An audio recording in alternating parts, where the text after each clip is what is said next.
Hello, today I'm going to show you how to how to change your bulbs. If this oven, our kitchen oven, has a damaged bulb in it, you can make this by yourself. Let's go. First step is we open the gates. The second step is we disconnect the oven from the power supply. Then we remove all trays out of it. And then we have a look inside. Okay, let's go a little bit closer. Go a little bit closer. Oh, and there you can see it. Okay, there it is. Now we grab this and rotate it a little bit.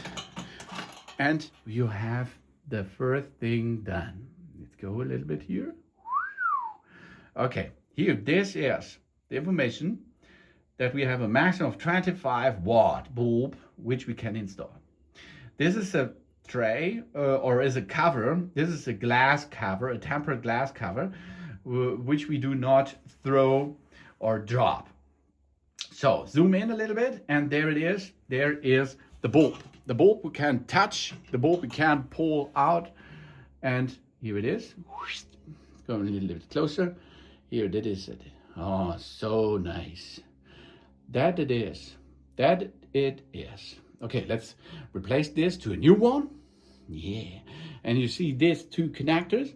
These two connectors we are going to connect now. Let's go. Oh, yeah. Now we aim. Now we push this bulb, this new bulb into position. And then on top, we are going to get a cloth.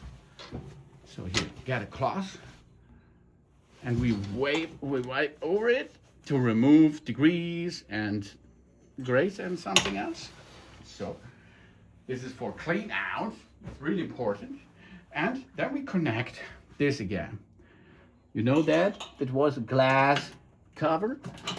Get it flat on it, rotate it clockwise until it is locked. So now we can go out and get the stuff into position again. The trays back in. And of course, we are going to connect again our power supply. Now we push one of the button plus or minus, and then we can switch on. The new bulb is really good shining anymore. So it is to change the bulb in your our kids oven. Thanks for watching, and please subscribe and give a positive feedback. I hope to see you again on my channel. Soon.